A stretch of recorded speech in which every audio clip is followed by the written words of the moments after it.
So my name is Miriam Naiman.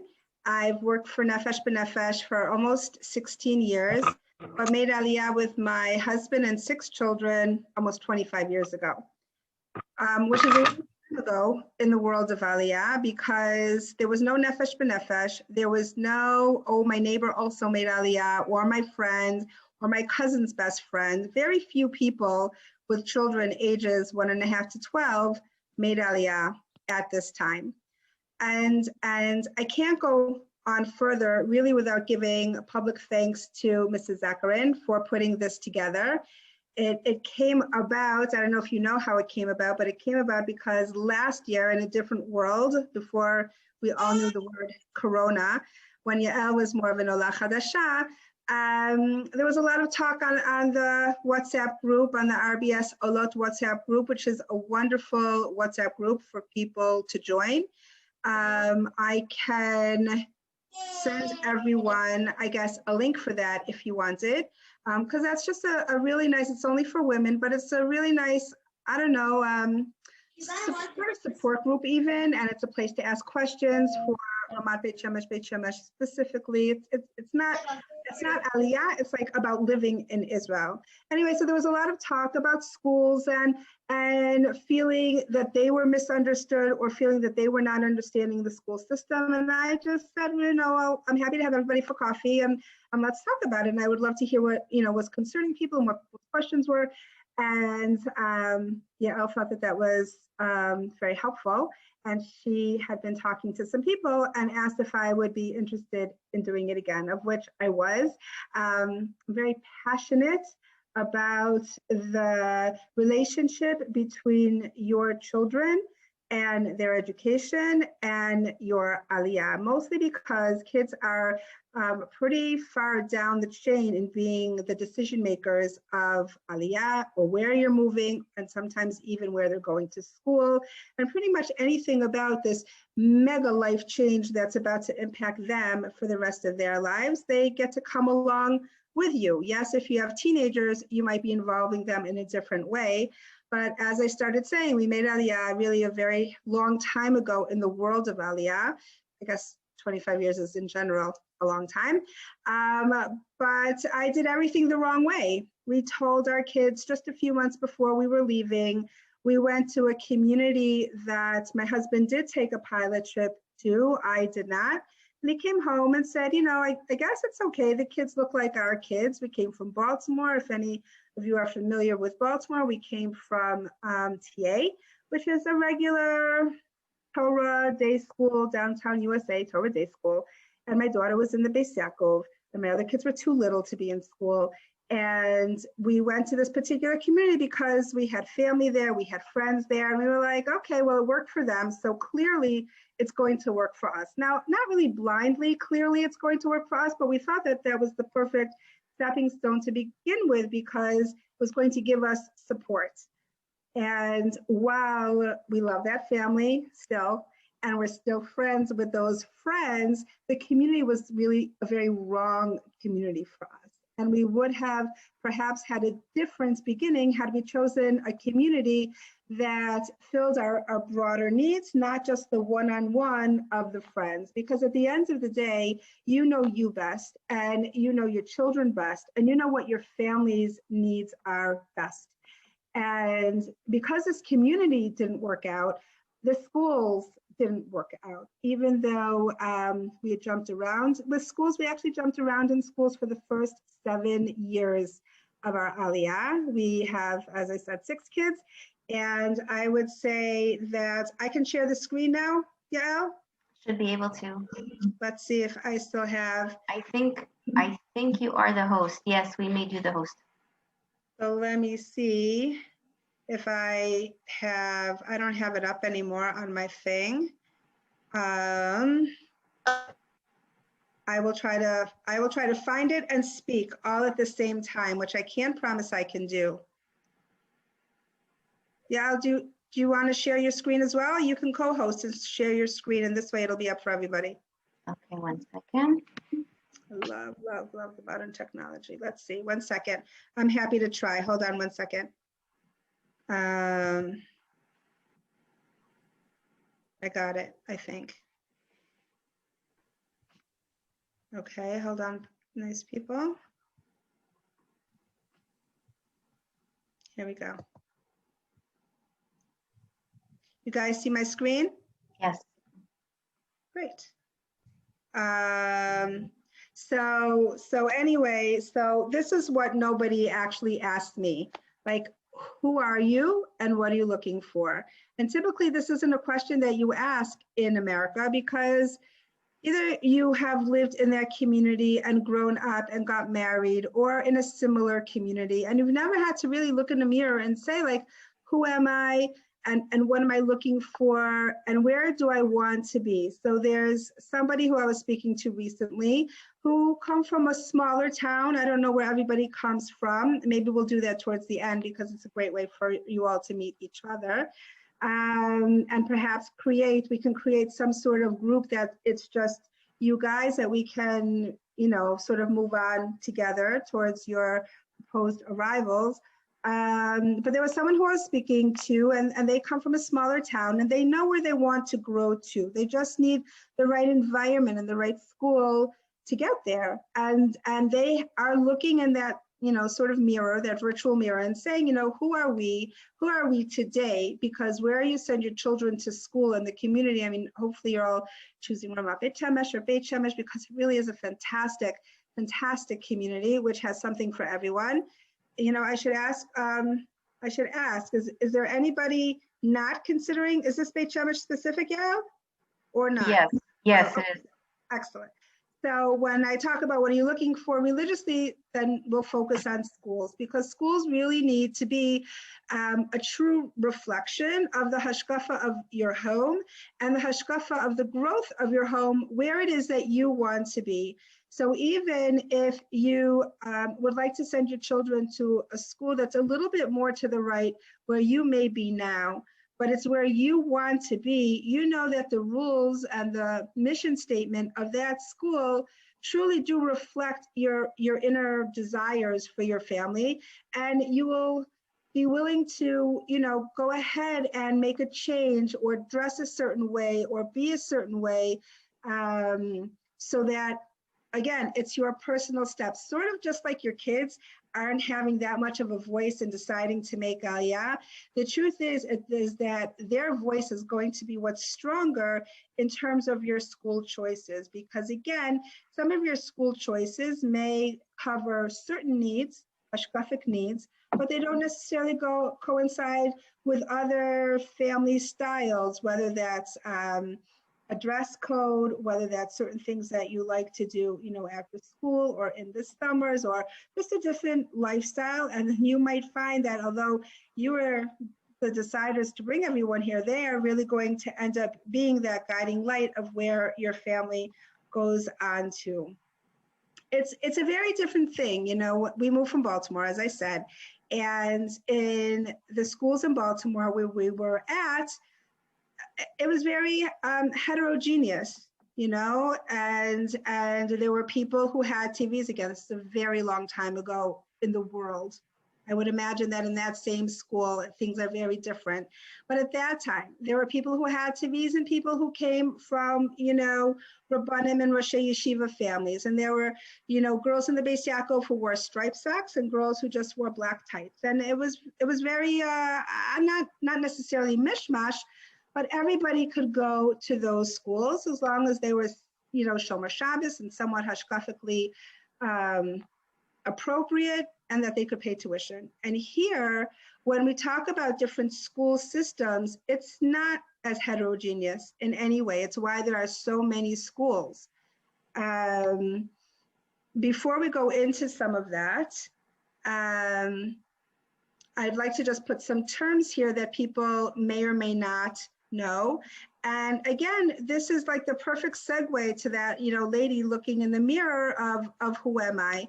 Because you could live in America and you could wear a sheitel, you could cover your hair all the way, you could not cover your hair at all, and yet be in certain school systems, be in certain social systems, be in the workplace in a certain way. It's not uncommon that you have two very frum people a husband and a wife in an academic, PhD academic field, or something that required long-term education, which it didn't need to coincide with a certain school system or a certain way of life, because in North America, you're sort of just going to college, and you're sort of just going to graduate school, and you're going to medical school, and you're doing what you're doing without any social system or social class system saying, if you're this way, then you can't really do that. And that's a very different feeling, and it's a very different derech than it is in North America. And for some people, they might feel it's a barrier. There was a family years ago who came from England, and the woman, the mom, was like appalled that while she wanted a certain Haredi school for her son, of which it was appropriate for, she was appalled that he wouldn't go to medical school. Now, this boy was also 11, right? It wasn't like he was 17 waiting to go to medical school. It's a family who lives here locally. And we were talking a little and how it works. And I sort of said, well, why don't we wait and see like where he's at when he's 18. And I don't know whether he did or didn't ever want to go to medical school, but he does work for Hatzalah. And he has that ability to save lives, which is maybe, that was his goal in medical school. I don't know, but he has like that ability to still do something within the realm of medicine. But I guess what I'm trying to give over is that certain things in Israel, they just don't work the same as they do in America. And that's why you might even feel more pressured on the school system that you're choosing. And I'm going to talk about that very much as well. But I really didn't want this to be like a dry presentation. So maybe I'll stop soon just to talk, like for us to all talk in conversation a little bit. It just makes it more fun. So while nobody likes labels, the truth is that you can't separate in Israel religion and education. They're just not separated. And your school choice will reflect who you are hashkafically. I don't know if anybody sharing today, the Zoom, falls into the Masorati. I didn't see everybody's picture. The Masorati school system is what we would call, from North America, Solomon Schechter, or traditional.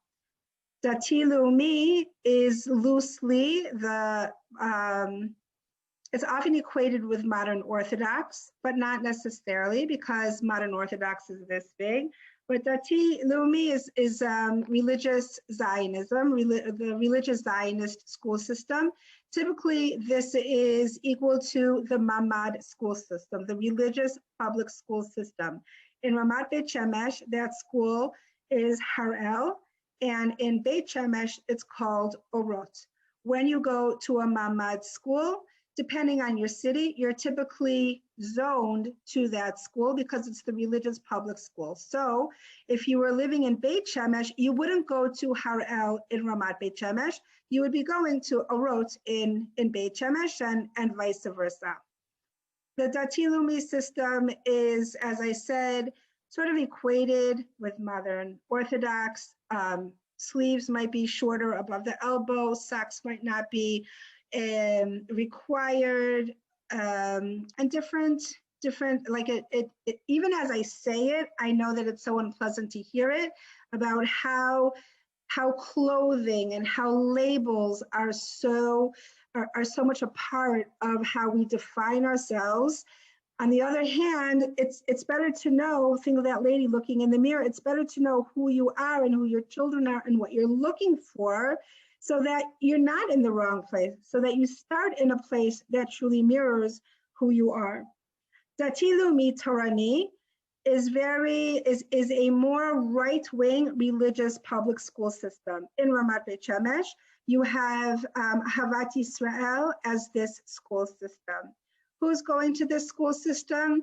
It's very similar to certain day schools in the US. Excuse me. Certain day schools in the US, where it's not Haredi, it's not like downtown Brooklyn. Again, girls might need to wear socks, but knee socks are fine. Moms might wear, oh, I don't know, leggings and a jean skirt because it's not the Haredi system, and therefore a jean skirt is absolutely fine.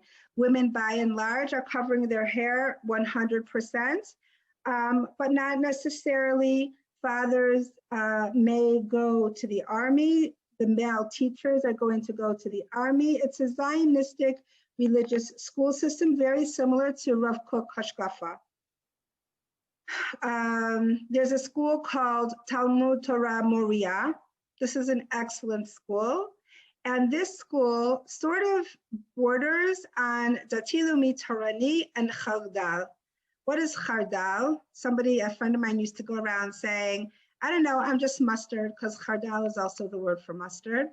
Because nobody likes to be labeled. We don't walk around with labels, and we don't want to be, you know, Admev Esrim, we don't want to get to Shemaim and say, oh, here's my label, this is who I am. We want to be who we are, and we want our children to grow to their potential to be who they are. But again, it is important to understand the different frameworks so that you are in the right place that works for them, and they're in the right place that works for them. Because you could have one child in one school system and another in a different school system, because a 13-year-old might need something different than a 6-year-old.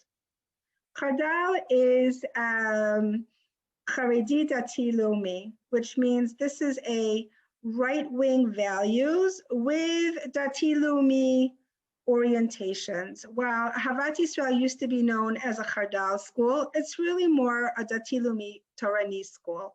It's a little bit Chardali just because they prefer that, you know, to accept families who don't have televisions. I don't know if that's really true anymore. But they Sorry, can you repeat the name of that school that you just said? Sure. It's the last one. Thank you. It's called Ahavat Yisrael. It's called Ahavat Yisrael. It's located on Nachal Sorek in Ramat Beit Shemesh Aleph. Now that school, Ahavat Yisrael, which is very popular, is not a zoned school, and so you could have kids from Beit Shemesh and Ramat Beit Shemesh. You would not have kids from outside of Beit Shemesh and Ramat Beit Shemesh. It's a school that has grades 1 through 12. 1 through 6 is the elementary school. 7th and 8th is the junior high school, and 9 through 12 is the high school. While there's no real acceptance process to this particular school, because it has a public school element. When it comes to 7th grade, even if you've been there in grades 1 through 6, you still then need to apply, because when it comes to junior and senior high school, anywhere within the religious public here in Israel and in any of the religious school systems, there's an application process and an acceptance process for junior and senior high school. Naomi asked if it's the sister school to Rappaport. Yes, it is. In fact, I work hard to call it Ahavat Yisrael. It's funny that you knew it as Rappaport. This school has been around for quite some time at this point in time, but it was built from or was copied really from a model in Yerushalayim, and that model of it was called Rappaport because of the people who started it, the person who started it. But that school came about really out of that Har Nof religious, like professional yeshivish sort of population. But remember that everything has morphed over the years. So those who were, I don't know, modern Orthodox 20 years ago have all taken a step to the right. Those who were more religious 20 years ago have even taken a further step to the right. The world has changed. Let me just finish about Rappaport, about Ahavat Yisrael, and then I'll get to Talmud Torah Moriah. But I'm going to call it by Ahavat Yisrael because that's how it's known here. So you would have to apply for acceptance for 7th grade and 8th grade, and then potentially even apply again for 9th grade. And I'm just saying that so that you realize that it's not a given. It's an excellent school, good resources for Olim Chadashim.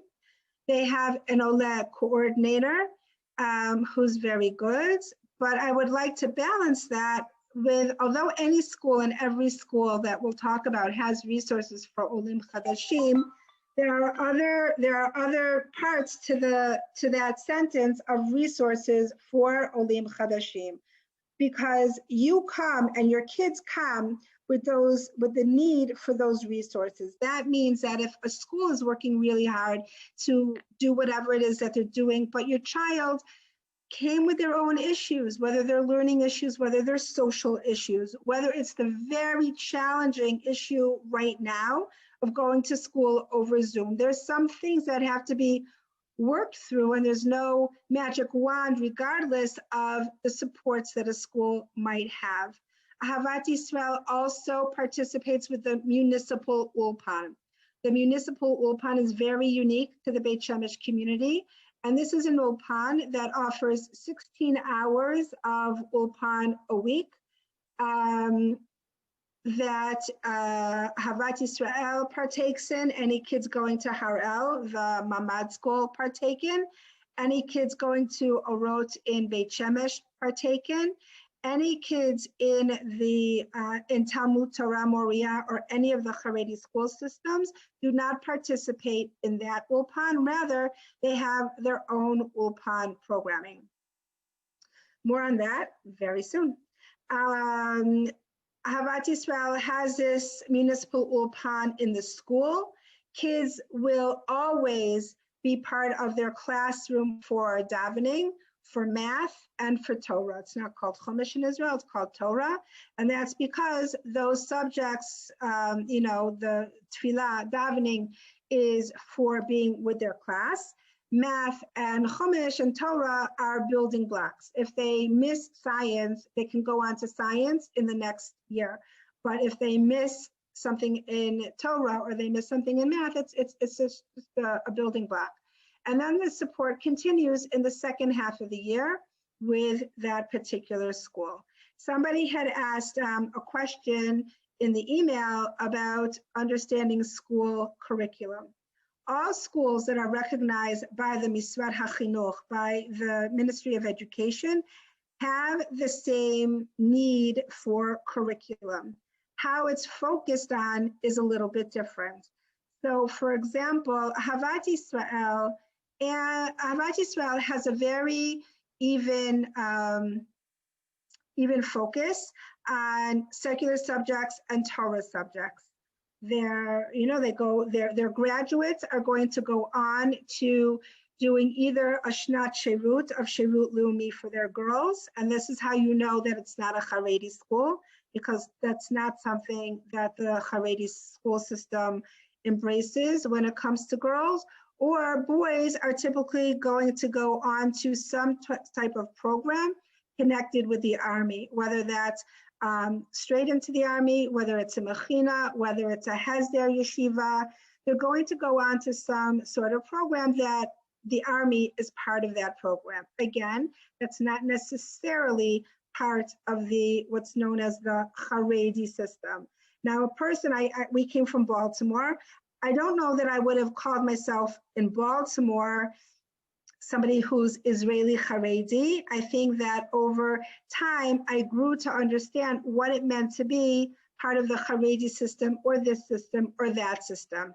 And unfortunately, right now, I'm very aware that a pilot trip isn't really within the realm of possibility to sort of really have a feel for what it means, any one of these systems. You know, if I use myself as an example, coming from Baltimore, I can't at all compare TA to Moriah or to Ahavat Yisrael or Magen Avot or Netzach or any of these schools.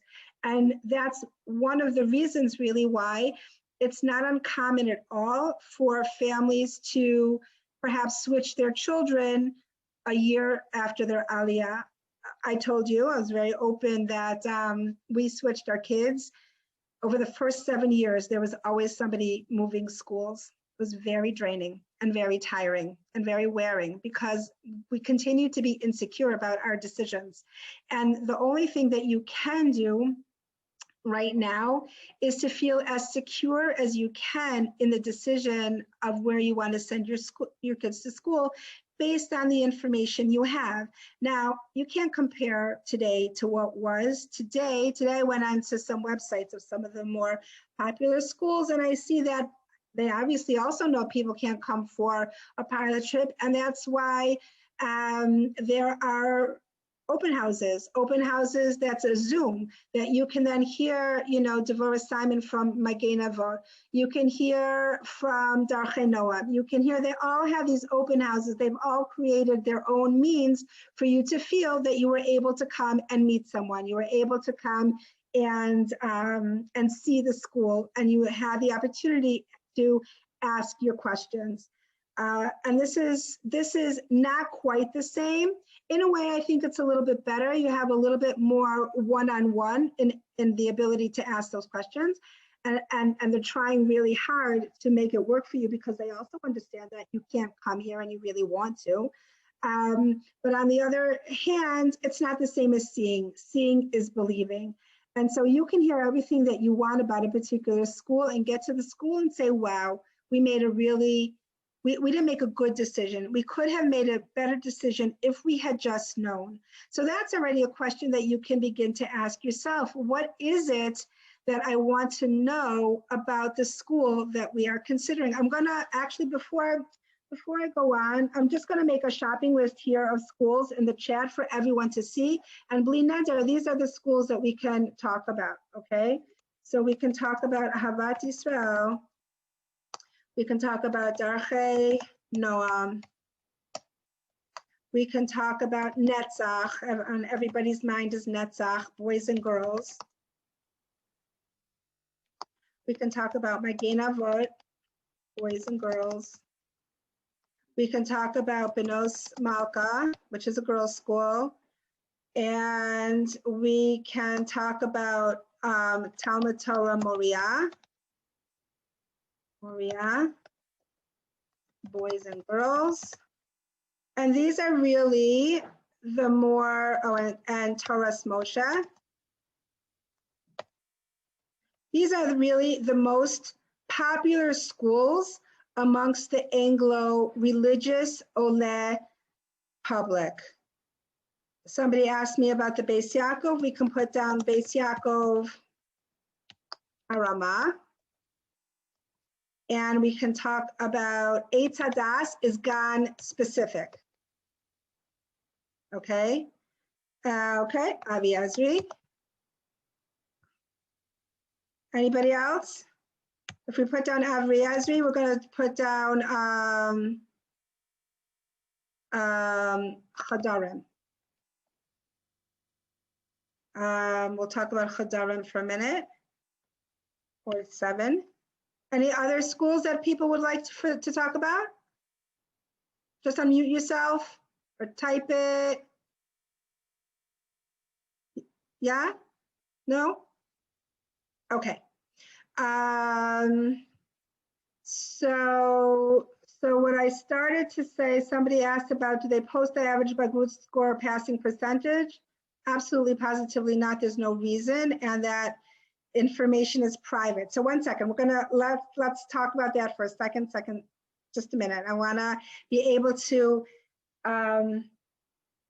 give over a lot of information that I know is important to everyone, but in somewhat of an organized fashion so that it makes a little bit of sense to everyone.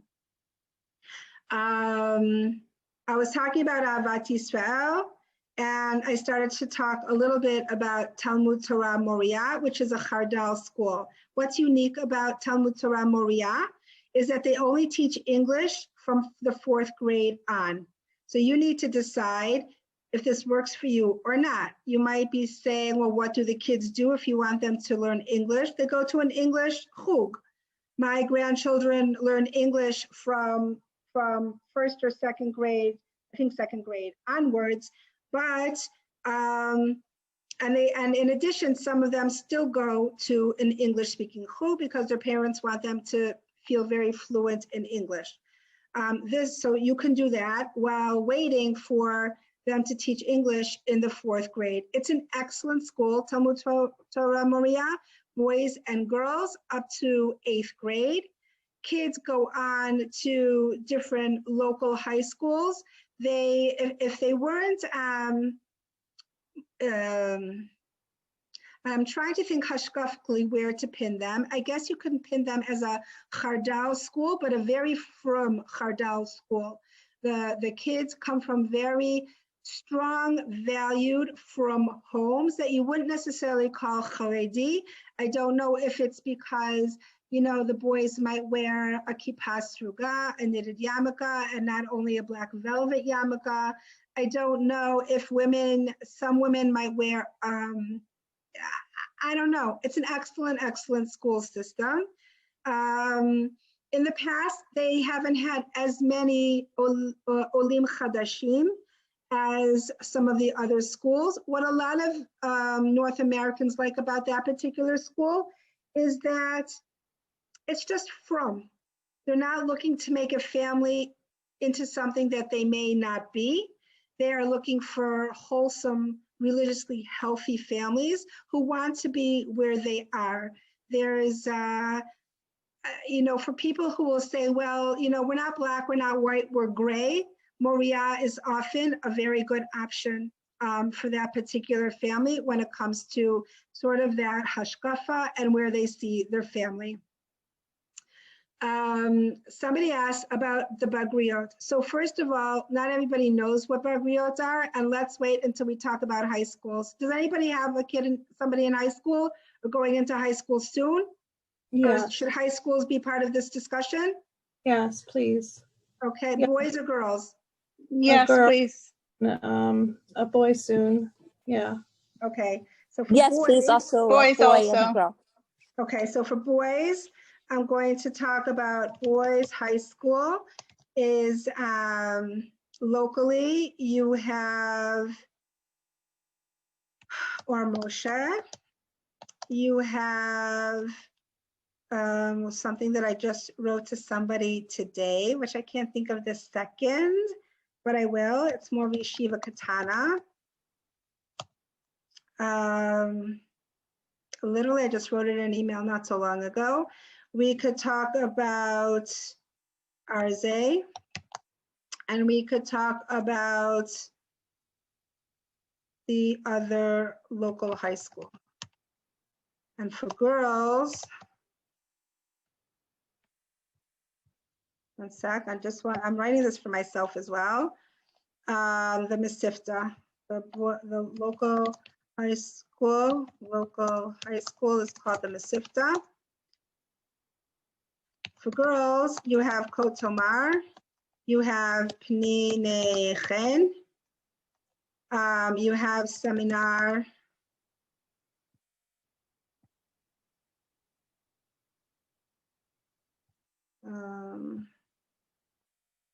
you have Seminar, Benot, Ramat.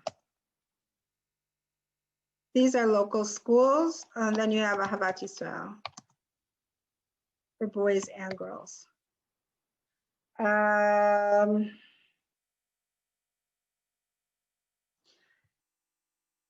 So I'm first going to focus on elementary schools, and woven in throughout the conversation, I hope you will hear the importance of really having your hashkafa reflected in the hashkafa of the school. Because when it comes to these schools, aside from Havat Yisrael and Moriah, you're going to have a takanon, a mission statement, or a code of ethics that all of the schools will abide by and assume that you will sign and abide by as well. It's not just about your children. If you were going, for example, to Benot Yaakov Harama, to Beit Yaakov, not Benot Yaakov, if you were going to Beit Yaakov Harama, that is the most stringent of all the schools.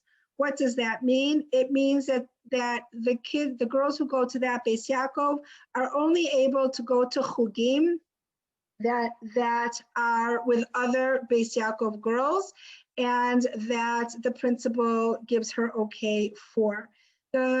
The Takanon is very strict in terms of what the girls are able to do, not able to do, the dress code for moms.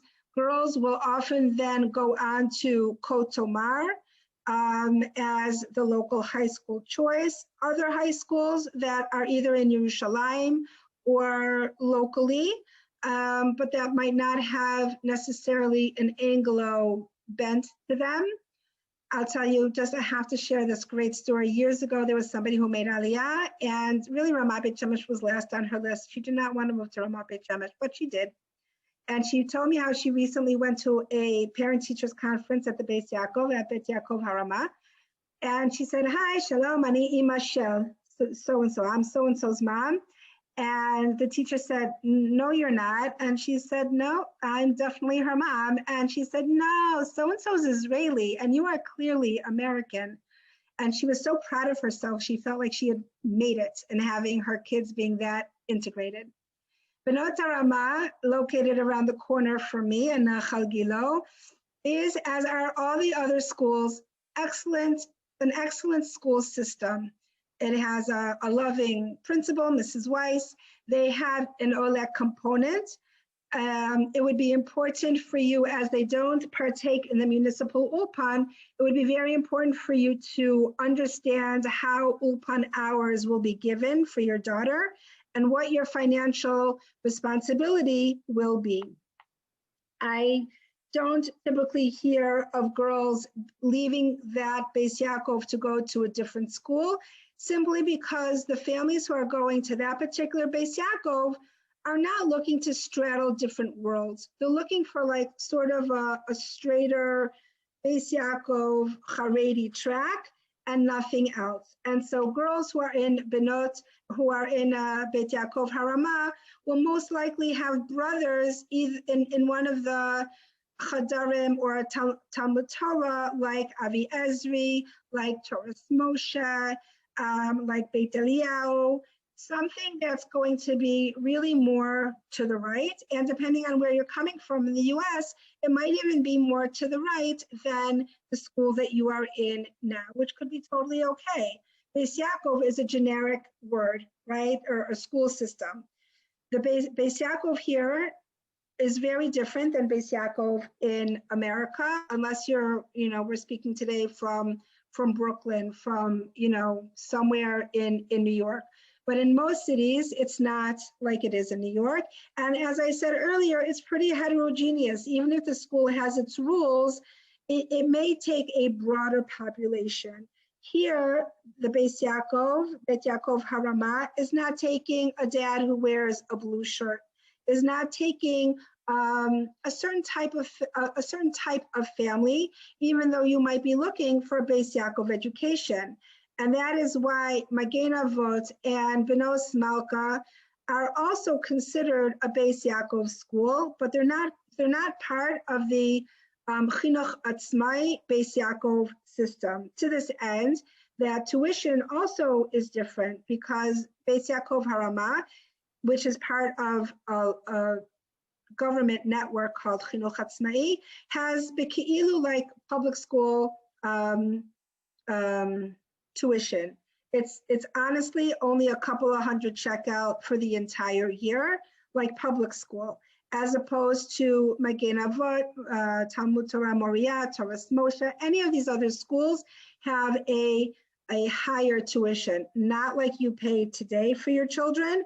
Instead of 400 shekel for the year, it might be as much as between 600 and 800 shekel a month, times either 10 or 12. So some of you might be saying, okay, that's fine because of what I know people pay in different cities, across North America, but your salary might not be the same, and therefore you're going to want to be aware of tuition costs.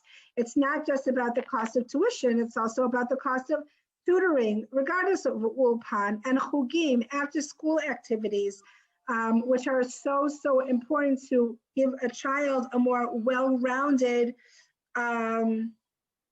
experience, right? Imagine hearing Hebrew all day long, and that's very draining, and it's hard and it's challenging, and you want your kids to be able to then go to ballet or go to this or go to that, whatever it is that they like to do. Chugim are wonderful. Those are after-school activities.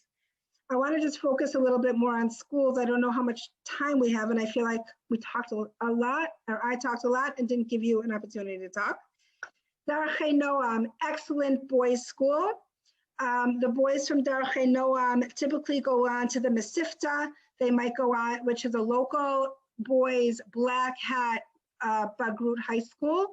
Bagriot are the matriculation exams that are necessary to get into university here in Israel. Some universities or higher educational programs require the Bagriot and a psychometric exams. Other require just the Bagriot. We'll get to that more soon. Darchei Noam is an all-boys school, has a very strong English-speaking population. They have good programming for kids who need a resource room. They have excellent in-school Ulpan programming. They have something called Machon Noam, which is specifically for Olim Chadashim. For those, they have from Gan through 8th grade. For those of you who might be looking at Daled, at Ramat Beit Shemesh Daled, they are opening up a Gan there so that you don't have to travel into Aleph if Darchei Noam was a school that you were looking at. They have a very big dagesh on midos. That is something that that school is known for in terms of midos and absolute positive zero tolerance for bullying, for and anything that comes with that. They're an excellent school. The two principals are English speakers, and so they really, it's not only that they speak your language, but they certainly understand what your needs are. Magen Avot has a boys and a girls school. This is the grandparent of local schools. They've been around since the 90s. And they are seasoned in every which way. Like many schools, the girls' school runs very differently than the boys' school, regardless of the fact that the principals are actually husband and wife. They start as early as the age of 3, and again, go through 8th grade. Excellent services for Olim Chadashim. Again, Ulpan will take place in the school. There is a strong takanon in which, parents must sign on how internet is used in the home and dress and different things. Their takanon, their mission statement can be found on their website, as can most schools. I did some searching today, and you'll find on most of the schools, if you want to compare, you'll actually see that they all center around tznius and the internet and certain value systems. Benos Malka also sort of was born out of an overflow of Magen Avot. And again, excellent services for Olim Chadashim. And you might say, well, these schools all sound the same. And in some way they are, because the parent bodies are all very, very similar. But there are slight differences that just give the school that particular flavor that might speak to you more one school over the other school. Graduates, girls who graduate Magen Avot Benos Malka are most likely going to go either to the seminar, Benot Rama, or they're going to go to Kotamar, or they're going to go to Pnei Chen. They're going to stay in any of the local schools, but again, you have those kids who are going to travel out to Yerushalayim, which is fine, not because they couldn't get into schools here, but because they're looking for a change or they're looking for something else or a certain style, and that's absolutely fine and part of the culture here in Israel. The kids who go to any of these schools are all educated to be ready to go to a Bagrut-oriented school. So while Darchei Noam, for example, and Magen Avot have their percentages who go on to the Mesifta or Ma'arava, which I said are black hat Bagrut-oriented high schools, they also have their percentage who are going on to a Yeshiva Katana, a high school which is just Limudei Kodesh, no Limudei Chol, no secular studies, because those boys or those families are looking for their children, to go in that direction. And that's 100% fine. Toras Moshe is unique. Toras Moshe is a boys' school that teaches in Shitat Zichru. Zichru is a relative to the Zilberman school system, which means that each year they learn in a certain way so that they're ready for Gemara by a particular year. So when it comes to Zichru, boys begin learning Gemara usually by the 5th grade. Sorry, in Zilberman, boys start learning Gemara in the 5th grade. They have their kids learning appropriate, let's say, to any of their peers in Magen Avot or Darchei Noam, so that they can get into high school and be ready for high school learning at the same level as their peers from another school. But it is a certain shita.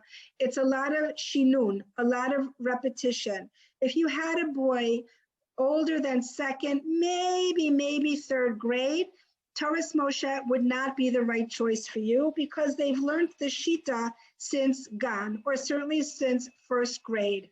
And it just wouldn't be fair for your son because he wouldn't be able to sort of meld in and have an easy transition. As hard as that transition is, it would be even harder for him to get into the flow of the shita of that school. If you have younger boys, I would tell you that it's an excellent school.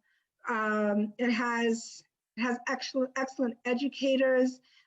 Boys also go on to either Yeshiva Ketana or they go on to schools like the Mesivta, where they can then go ahead and get their Bagriot and not have their level of learning suffer in any way, because the learning is really the majority of the day. When you go to a school like the Mesivta, it's till 1 o'clock. You have Gemara typically till 1 o'clock, a little bit of a break. And then you have your secular studies as secondary in the afternoon before having night Seder in the evening. Eitz Hadas is a GAN system, is a preschool system. What's great about Eitz Hadas? What's great about Eitz Hadas is that it's a Hariv school system. From Eitz Hadas, you can go to Magen Avot, you can go to Beit Yaakov Ramat, you can go to Moriah, you can go to any of these schools. It's always easier to go from right to left. And for those people who are considering Ahavat Yisrael, because it feels very good for where they are right now, it's really important to think carefully where you might want to be. Because Ahavat Yisrael is considered to the left of many of these schools. And to go from the left to the right is very, very challenging. And that's something that's also very different than in North America. It's to sort of make this hashkafic decision when your children are, this big, and this is going to be the path that we're choosing for them. It feels like lanetzach forever, but it's not necessarily forever, because where our children are when they're smaller is not where they are when they're 13, which is not where they are when they're 18. I realize we didn't talk about Netzach. I will in a moment. But just to know that hashkafic sort of path where you want to not only settle, but also where you want to go forward from needs to be an important part of your decision. Yeah, Ella, are we out of time? I can't hear you. And maybe not. We're okay. Okay, good. Netzach Yisrael is now a very popular school. And I wonder out loud to everybody here if it might end up being a more comfortable decision versus Ahavat Yisrael for certain people. And why is that? That's because Ahavat Yisrael, like I said, runs very similarly to your regular downtown religious school, I guess, downtown USA religious school, but there's no uniform. There's a shirt that says Ahavat Yisrael, but it's not like a Beit Yaakov uniform. Netzach is a school that's called a mamach, where I said before, what is a mamad, a religious public school? A mamach is a religious Haredi school system. This is a new school system. To the best of my knowledge, we have one here in Beit Shemesh, run under Rav Kimchi, a boys and a girls school. And there's one in Ramat Givat Zev, run under Rabbi Horowitz, this new type of system. So tuition will be less because it has that public school element to it, the mama part of it. On the other hand, because it's a Haredi system, you could in fact be told, I'm so sorry, this school may not be right for you. And, you know, I know when we went to look at a school once, I mentioned that we lived in a different neighborhood before we lived in Ramat Beit Shemesh. We were actually one of the first 30 families to be in Ramat Beit Shemesh. It's a big zchut. But we went to look at a particular school because the local schools were just not right for us coming from Baltimore. And the person said, oh, you live in this place, and so therefore you might be this in this way. And we weren't, and I didn't even really know what he meant then because I didn't know the labels. I didn't get the book of labels before I made Aliyah. But that was one of my personal, unfortunate introduction to trying to really find the connection and how it intertwines between home values and hashkafa versus a school's hashkafa. So Netzach has come sort of on the scene. They have not yet graduated a class. They are a very popular school. And so therefore, if you are considering sending your son or daughter there, you want to apply early so that you can be put on a waiting list or be accepted. In any of these schools, aside from Ahavat Yisrael, there is an application and an acceptance process. Regardless if you live next door to Darchei Noam, it doesn't mean that you will necessarily have acceptance into Darchei Noam. In many of these schools, they are tight for space. First grade is the hardest grade to apply for simply because that's when you have, you know, sort of that funnel system from different ganim, from different places, all then into first grade. And as in many places, you might have first choice goes to a sibling if there's already a sibling in the school. And so if you're interested in making Aliyah by the summertime, if you haven't already, now, today, right now, is the time to write to any of the schools of your interest and say, hi, we're interested in your school. We would like more information. We would like to attend an open house. I think Magen Avot has an open house. I know this month. Who can I speak to? Can we set up a Zoom and make it work for you? Don't wait for it to come to you, but rather make it definitely work for you. Be proactive. Don't wait. I see that there's a bunch of questions. I'm going to come to them in a second. Some schools like Beit Yaakov Harama or Eitz Hadas may not be willing to accept you until they meet you in person or until they meet your child in person. And I understand and I know firsthand that can be very frustrating. Imagine you pack it all up, you get here, but not 100% sure that everybody has a place to go. Sometimes people want to know what they should do if their child has a certain learning need, whether they have ADHD or they have some learning challenges. Should we be upfront? Should we keep it a secret? What should we do?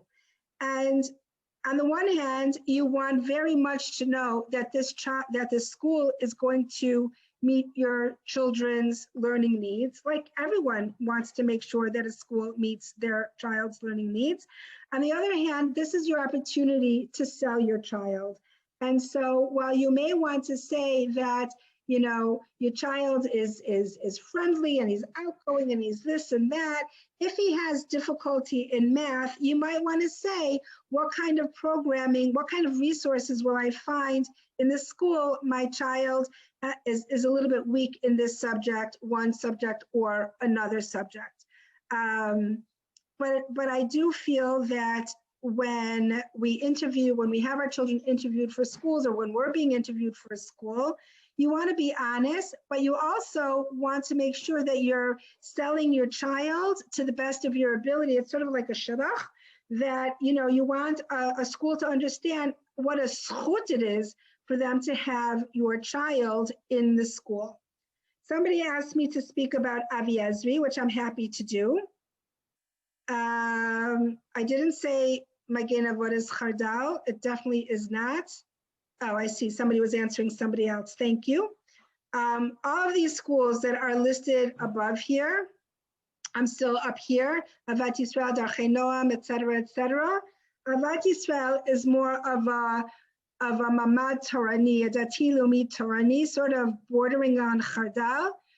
Moriah is very strong and firmly Chardal. And Magen Avot and Netzach and Toras Moshe and Beit Yaakov Harama and Eitz Hadas and Darchei Noam are all, and Benos Malka, are all considered a Haredi school.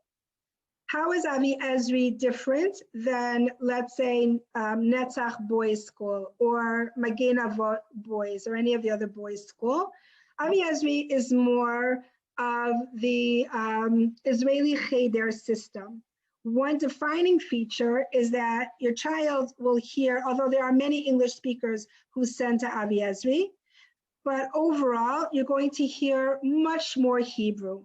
The feel overall in the school might be much more Israeli than you or your child might be accustomed to, and it could be a little bit of a harder transition. It doesn't mean that it's not a good transition, but you may find that while hashkafically it seemed to have fit your need, perhaps a little bit into the school year, you may find that you may want something a little softer, a little bit more like the system that you were used to abroad, whether it's a no tolerance for bullying and such, whether it's a certain focus on midos, whether it's just the way a classroom runs, different things. Boys' schools in general, I find, can be a little bit more hefkari than girls' schools. Girls are a little bit,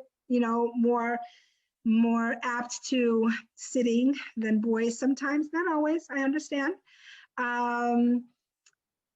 But Olim who have gone straight into Avi Ezri, sometimes their children have had a bit of a harder time socially. Again, not as a given, I'm saying sometimes, because there is significantly more Hebrew, and they may find that there is more to integrate into and to get used to.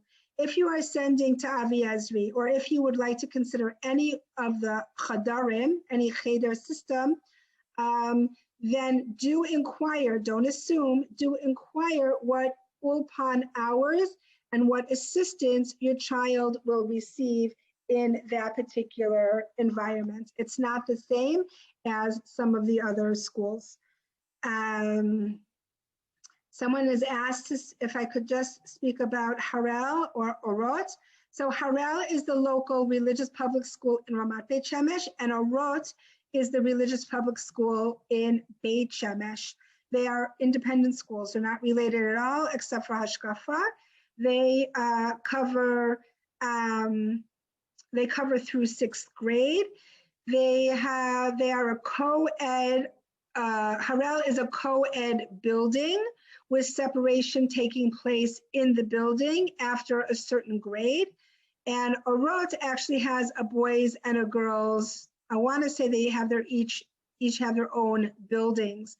Orot has integrated many more Olim than Harel has. I think also in part because there are more Ethiopians that come to Beit Shemesh, and so therefore Orot has learned that concept of Aliyah and integration. Certainly, if you were going to live in Beit Shemesh, you would find that the kids going to the local mamad are going to be your neighbors, and that all the kids are going to the same school. Harel, you might not find as many kids on the block of your choice going to Harel as they may be going to Havat Yisrael, but not necessarily. Harel doesn't have a huge amount of Olim Chadashim that come to that school on a yearly basis. Being that Netzach is new, do we know that it's going to graduate to the same schools? You're correct, but they are meant to. Are they going to graduate the same schools as Darchei Noam, Magen Avot, and the like?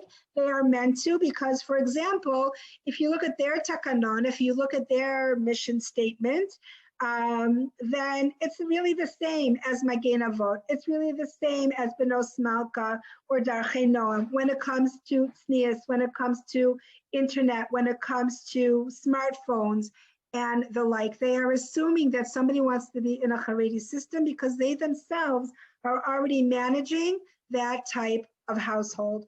One thing about Netzach when it comes to the girls is that they don't necessarily have that Beis Yaakov uniform all the way through in grades 1 and 2. I think it's a little bit different. And their day might not go as long in the older grades for boys as it does, let's say in Darchei Noam, kids up to a certain grade go till 3:34, and then as the grades go on, they might go later. To get them ready also, they're having more learning, and also to get them ready for either high school or for Yeshiva Ketana. Can I speak a little bit about Netzach? I'm happy to speak a little bit more about Netzach. Rav Kimchi himself is an amazing educator. He's warm. It's a warm school. They are trying very much to hold on to their size, meaning they've already grown exponentially. They grew about 4 times their size in a year.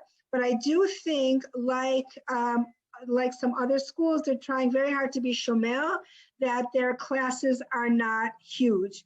My granddaughters go to the Beis Yaakov in Gimel, for example, and some of them have between 27 and 30 girls, sometimes even 32 girls in the class, and that's their class. So one of my granddaughters has 5 first grades. So 5 first grades of up to 30 girls, and that's just first grade. It's massive. And depending on where you're calling from today, and if your kids are in a school that has 10 kids in the school because you live in a very small Jewish community, and not from something very large, that in and of itself is such a huge culture shock. Netzach and Magen Avot, and all of these schools offer equally strong secular and limudei kodesh education. Somebody missed information on Beit Yaakov Harama, but she also walked away from the screen. Did anybody else have questions about Beit Yaakov Harama? I really want to give everybody an opportunity to talk, really. And I just want to talk about high schools. Nina, you're back. I see you're back. So Beit Yaakov Harama is the local Chinuch Atzmai Beit Yaakov school. A very, very strong acceptance and application and acceptance process. They will not accept a girl until they are interviewed in person or until they are seen in person. And they run differently than a Beis Yaakov in America. And that's really what's important to understand, because Magen Avot and even Netzach and Benos Malka all have the tznius requirement of stockings, of tights or knee socks over the knee, and a certain level of tznius for the girls. But Beis Yaakov Harama is just an overall stronger yeshivish, not professional yeshivish, but yeshivish feel to the school. That would be, yes, they are more strict. Their takanon is significantly more strict on different things about the girls. It doesn't mean that people are unhappy. People are very happy there. And the same person is going to be happy there as they are at Harel or Avat Yisrael. Everybody is happy in the school that works for them. And a note about happiness, I just want to add, you can make these decisions and you really want your child to be happy. We're talking about kids feeling good and reflecting, your hashkafa in the home. But happiness and aliyah don't always go together. There are certain things that make you happy about being in Israel, less so your children, because remember, this wasn't their choice. And so your happiness comes from the security that you've made a good choice, what will be for your child as they become integrated. Will your child be so happy on the first day of school? They might. They might have made friends in camp in the summer. They might have made a best friend on the first day. Go no, because that really does happen. But it also can just take time. And it's really important to be realistic about that time. Regardless of the services that any school may offer, nobody can force anyone to be happy. Nobody can force anyone to say, oh, I love it here. I'm so glad that I left behind my friends and my teachers and everything I know so that I can live in a place where I don't know anyone. Nobody really says that. But one thing that Ramat Beit Shemesh really does have that other communities don't have is that sense of community, whether you're part of a shul community or your neighborhood or your project. It's just, there's so many elements of close knitness, even though that's not a word, but the gibush that you can find in different elements of the community, I think, are very unique. There's also, like I said, chugim. So one of the after-school programs is called Gears. Gears is Geerz, and you can Google it. Gears is a bike riding chug. And why is a bike riding chug important? It's separate boys and girls, and it's because what they learn in this bike riding chug is the concepts of team building, of working together, of supporting each other.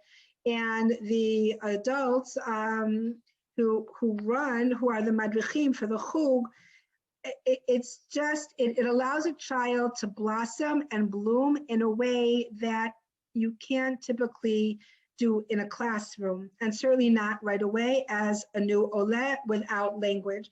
Riding a bike doesn't necessarily require a child to break his ears. He's not up to yet breaking his teeth. I really could go on and on about children's integration, but I won't. But I invite you to call me or email me so that we can on a one-on-one basis. I want to get back to high school. Somebody asked me about camp options in Ramat Beit Shemesh. So the beauty of Israel is that we actually really do run on Jewish time. So you all were yachasit, relatively on time at 8:30, but a Israeli event, by 8:45, the first person would have sort of logged on. So camp options and registering for camp typically happens sometime after Shavuos, sometimes somewhere much closer to the end of the school year. The end of the school year is somewhere between June 30th and mid-July. I don't know how it will be now because of Corona and how the school year has run or not run. There are some excellent local day camps. Day camps take place from usually either 9 to 1 or 9 to 3. You have Camp Landau, a boys camp, which is very popular. Kids from lots of different schools. It's in English. It's got your sports, your trips, your arts and crafts, your learning, your davening, your color war. You have Camp Benos, which is, I want to say, sort of the counterpart to Camp Landau, which is for girls of all ages up to 6th grade for sure. I don't remember if 8th grade or not. You have then backyard camps run by, teens for smaller kids. What you don't have in Israel is you don't have necessarily options for kids to work. A 15, a 16, a 17-year-old get a job. And it's not only Ramat Beit Shemesh, it's not like an Israeli thing. Like in the summer, in North America, you have kids who are baggers or kids who are doing certain jobs. You don't have that here nearly as much. Depending on where your children go to school and depending on where your boys go to school, they will have school until either Bein Hazmanim of Chodesh Av or until Rosh Chodesh Av. Again, this is not taking into account anything at all connected with Corona. When it comes to high schools, people ask about high schools and the Bagriot. So I'd like to touch on that. As I said, the Bagriot are the matriculation exams. Not everybody takes the matriculation exams, regardless of being in any one school system. You have kids who aren't ready. You have kids who are just in a public school and they opt not to take them because they're not there. They're not present enough to take them. A student has up to 7 years after high school to take the Bagriot. That's why you could have a boy, let's say, who goes to Yeshiva Ketana, who afterwards decides he's not really ready to go to Yeshiva Gedola, or he goes to Yeshiva Gedola and he's ready to go on to a post-high school program. Anyone can then take the Bagriot externally after high school. Externally means that you're not necessarily going into a high school to take them. It's a whole program. I'm not going to go into it now. What's important to know is that the opportunity is there.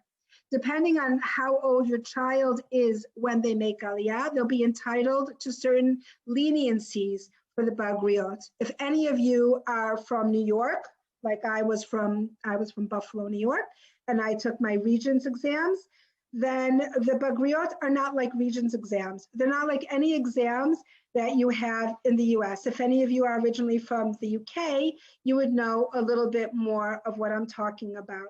But it's information that's accumulated from all of the years, from basically 7th grade and above, that children then take exams in core subjects and elective subjects. Core subjects are math and civics and history and Tanakh and Gemara. You know, I'm sort of focusing more on the religious public here.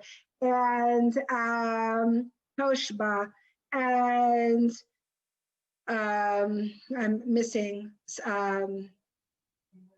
English. My daughter's helping me over here. It's been a long time. And then you have elective subjects. And in addition to the general elective subjects, which could be computers, which could be biology, could be a lot of different types of subjects, you have something that's going to be called, for lack of a better word, your major, what's called in Hebrew, your megama. And this is something that you're going to do 5 points or above in. Each Bagrut is equal to a certain amount of points for a sum total of either the basic or above the basic amount of points for your Tudat Bagrut. The certificate, what's your diploma? English is tough this time at night. Your diploma looks the same regardless of how many points you took in your Bagrut. Doesn't look any different. What's different is when you go to apply to university or a higher educational program and they see, wow, you want to be a rocket scientist, but you only took 3 points in math. Why didn't you take 5 points in math? When you want to have a major in university with something that you really didn't take a lot of points in high school. When you go to university in Israel, you're not going for the general subjects like some of us took, I don't know, Speech 101 and Psych 101 and others 101 courses until we maybe decided somewhere along the line, this is going to be our major. In Israel, you apply to Bar Ilan University, to the School of Social Work, Hebrew University to the School of Computer Science, or wherever it is that you're applying to, but it's to the School of, because it's a 3-year program, typically, maybe a 4-year program, depending on what your major is.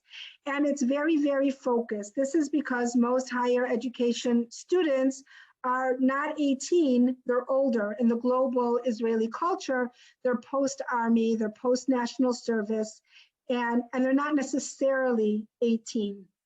There are many Haredi programs today that their degree comes from, let's say, Bar Ilan. So a girl could go to a Haredi program to learn social work, but her teachers and the Teuda, her diploma, will actually be a Bar Ilan program. My daughter learned occupational therapy, but in a Haredi program, but her diploma actually says Kiryat Ono, the college, even though that's not the Frum College, but that's a college where the teachers came from, and she got her degree from. All point levels are the same for the Bagrut.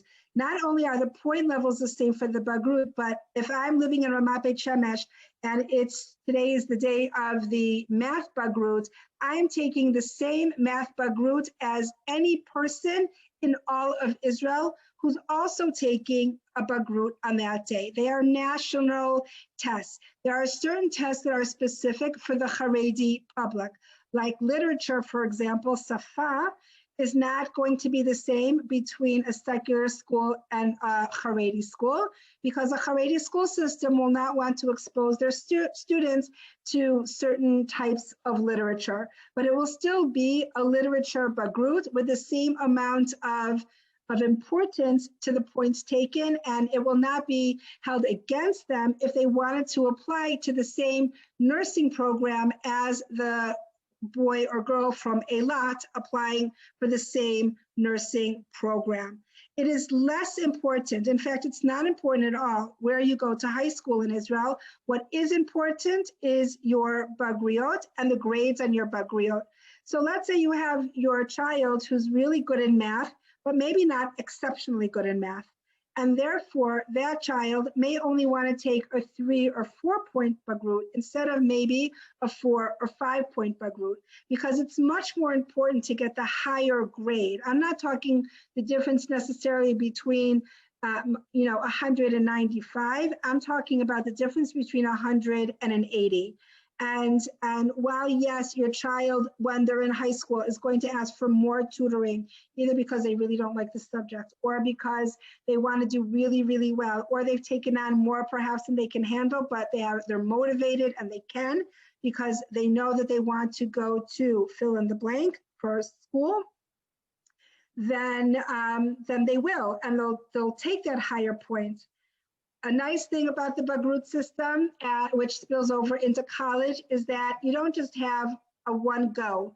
There's the winter Bagriot and the summer Bagriot, and you can always take what's called a Moed Bet, a second try. And so if your child got a 90, and they're like, wow, I really thought that I would get so much higher, I would say, I don't know, 90 is pretty good. Think carefully. But if your child got an 85 and they really thought that they could do better, then it might be worthwhile to take the second test. It's the last test that's counted as your grade, and that's why people, are encouraged to think twice before they take that Moed Bet. And the same thing happens in college, by the way. You have more than one round to take your exam. So again, it's where you go to high school is not important. What you do on your Bagriot and the grades that you take are important.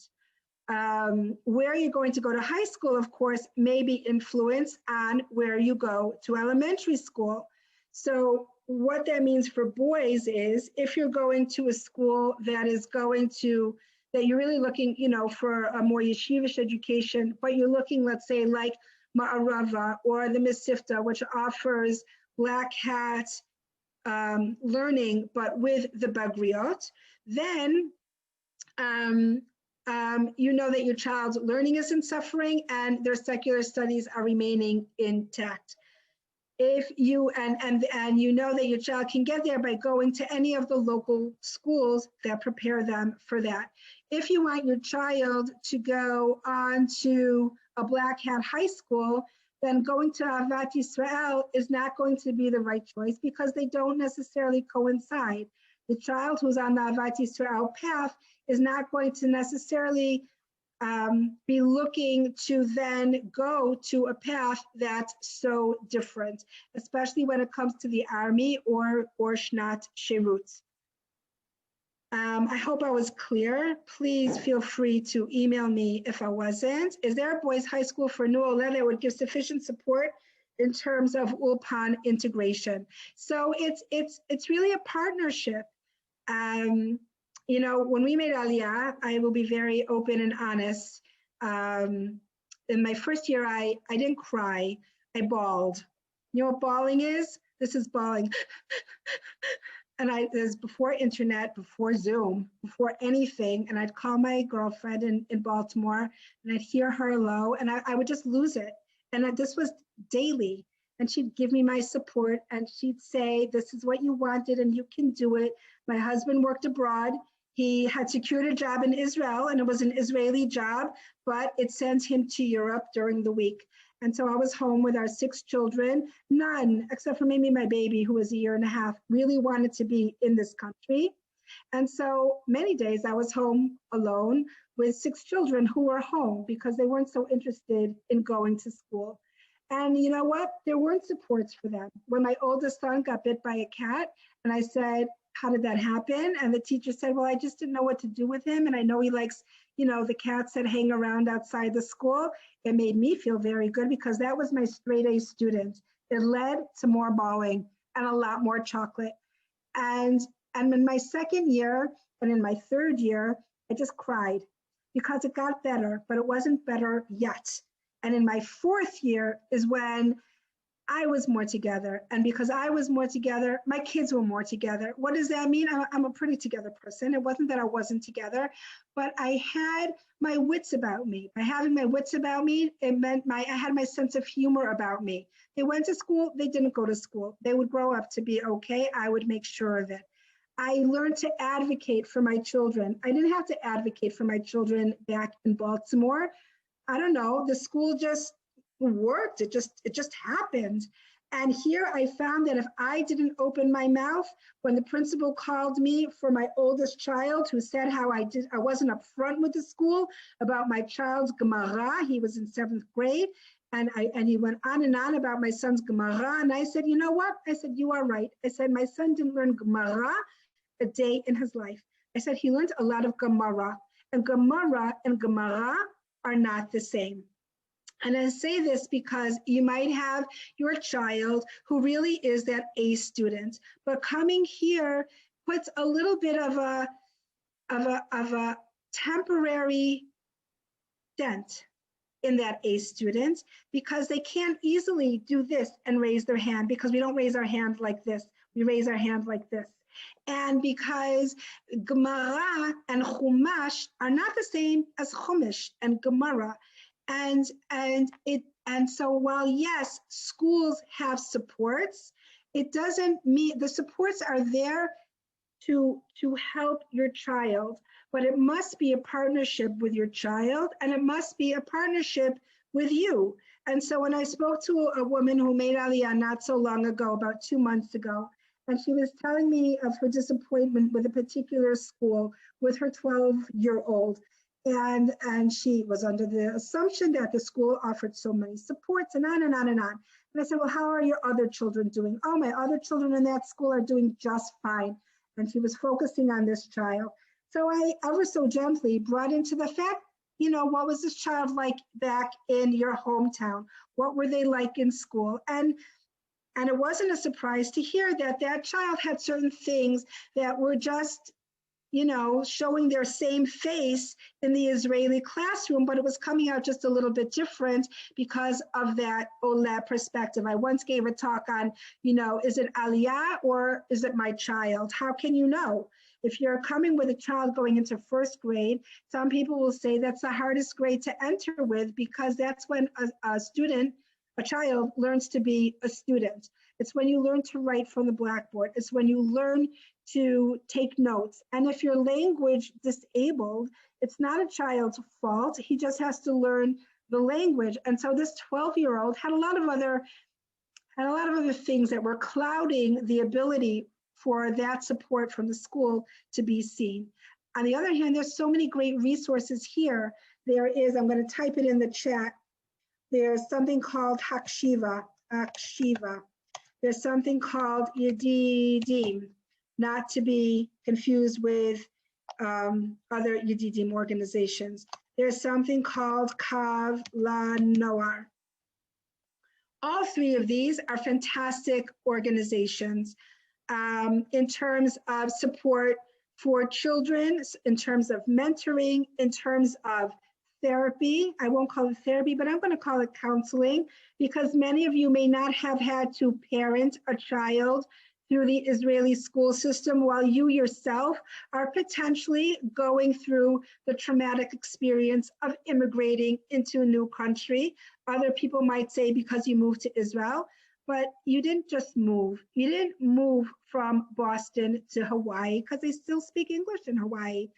You've immigrated to a new country, and immigrating cannot be equated with moving. And besides that, it's documented as a traumatic event in a person's life.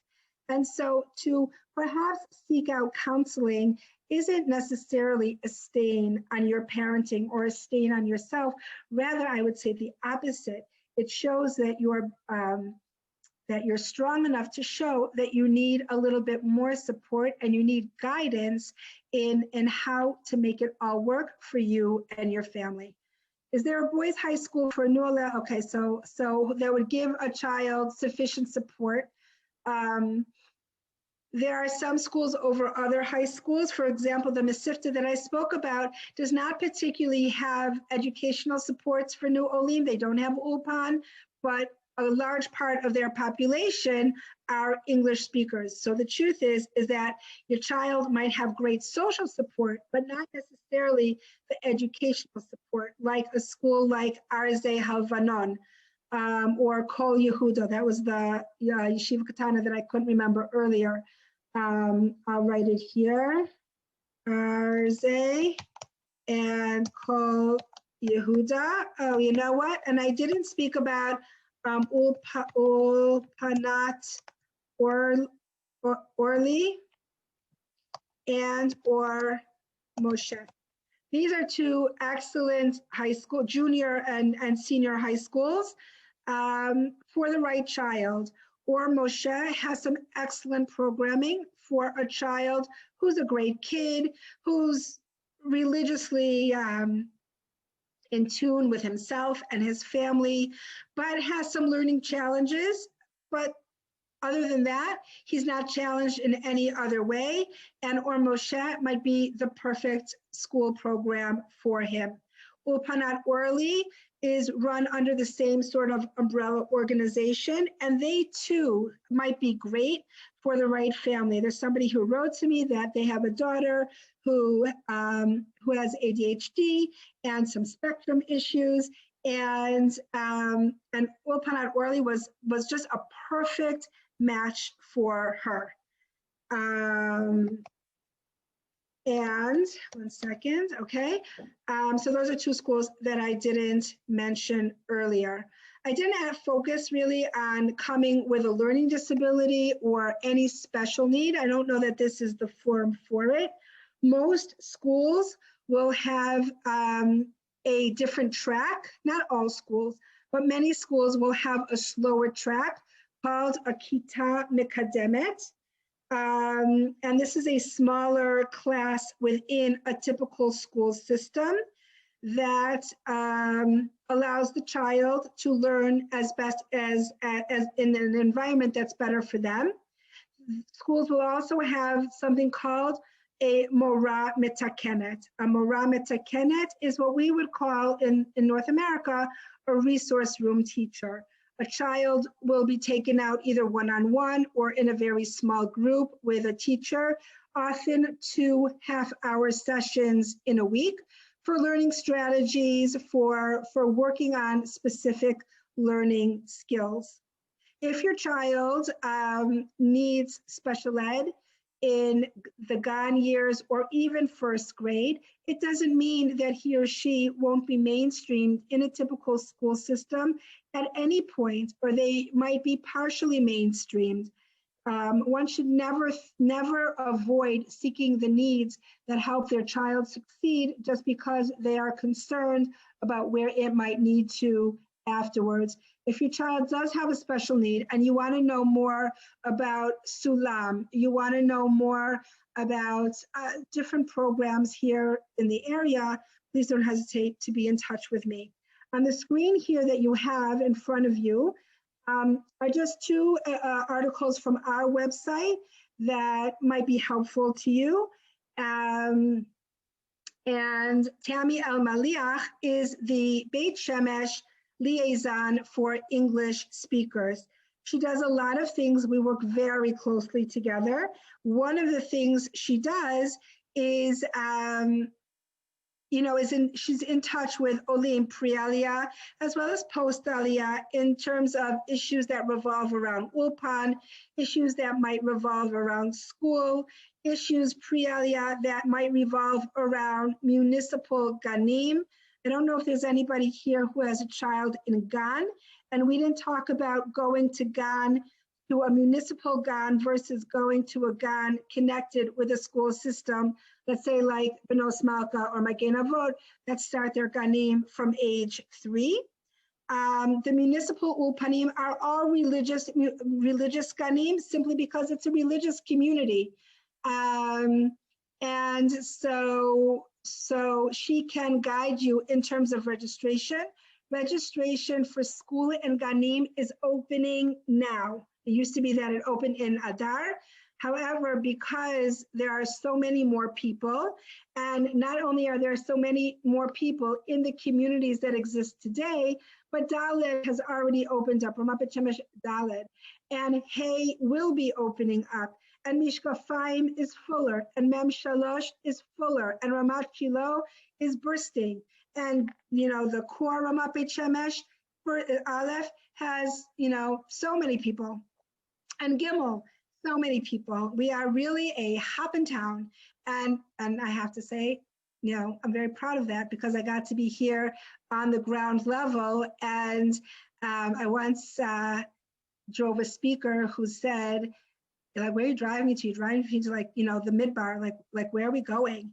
And we have a lot of speakers who come to pre-corona to Ramat Beit Shemesh, and I said, well, you know, new community. And now we are truly on the map from a community perspective, from an educational perspective. We have really such a wealth of schools, much more than any other community. And I dare say, even compared to Yerushalayim, which is not a small city, but even compared to Yerushalayim, when we talk about schools like Magen Avot, Benos Malka, and on and on and on, these are schools that really have very similar parent bodies, but are just all a little bit, you know, different. And you don't have that same choice all over the city of Yerushalayim. Miriam Fain is a contact for you to take down if your child does have any type of special need. I'll just talk about what Gan Safa is for a second.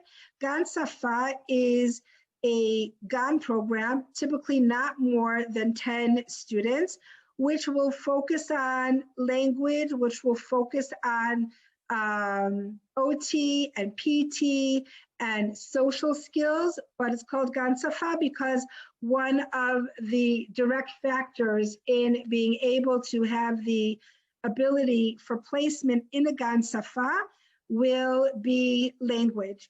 It's not my child has speech because they have a lisp or because they stutter, but it could be a true language delay.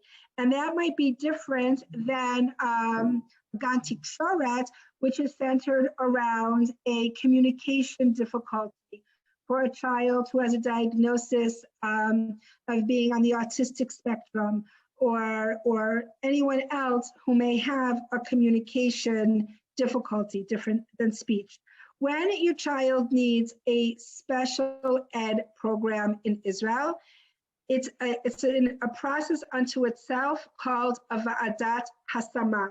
There's a very good article on, I think it's good because I wrote it, a very good article on the Nefesh B'Nefesh website on the Va'adat Hasama process. If you just put in the search bar special needs or special education, it should come up without any problem. And you can learn more there, a little bit about the framework of having a child assessed and evaluated for a special program here in Israel. A special program also means the permissions for your children to get those hours with that Mora Metakenet, with the resource room. So Miriam is the address to write to say, hi, my child is fill in the blank. This is the program this is what he gets from the program he's in today. And can you please tell me more about the process in Israel so that I can move appropriately? This is not an address to write to a week before you get on a plane.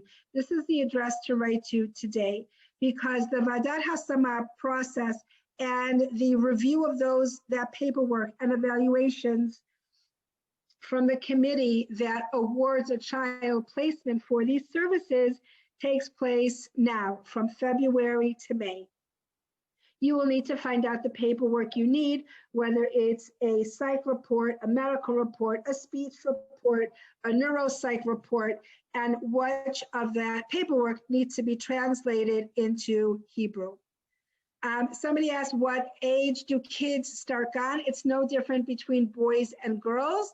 It's the age of 3. It actually used to be Chok Chinuch, the law of education, the law that schools need to be in, that kids need to be in school. I don't know how you say it in English, actually. Chok Chinuch. It used to be from 5 to 18, which is why GAN Chovah, 5-year-old, 6-year-old GAN is called GAN Chovah. Chovah means to be obligated, because it used to be that Chok Chinuch was from the age of 5. Today, it's from the age of 3. From 3 to 18, children by law must be registered in a school system or in a homeschool system. I'm not going to talk about homeschooling, but if that is something that is interesting to you or you'd like to explore, please write to me. Anyway, for boys and girls, the age is 3. For a child under the age of 3, who's 2, then they will still probably go to a GAN program. My mom used to say, you can't wait to have children and then you send them out of the house at 2 years old. But culturally, that is what is acceptable in this country. Just like culturally, your 6-year-old is going to walk out the door and say, bye, Ma, I'm going to Shmuli's house down the road. And you're going to say, but I didn't call Shmuli's mom and I didn't organize it a month before. I really don't know how it works anymore in North America, but that's not how it works here. Kids come and go. The school system very much guides a child to be assertive, to be independent, to be responsible. It doesn't mean that all children are, but it does sort of guide a child to grow up in a different environment that has a focus on team building, that has a focus on thinking for themselves and being responsible for their own actions to a certain degree. That's why when your child has a fight at school or has some type of action that causes something, a disciplinary consequence, you may not be involved at all. You might not even hear about it unless your child tells you something 5 days later. Because a principal or a school might say, we'll figure it out, or figure it out between the two of you and come back to me. Parents are significantly less involved on that level. I didn't talk about the cutoff date. The cutoff date is the beginning of Tevet, or in and around the beginning of January, when I was due with my 5th child, and I knew that I was due the end of December.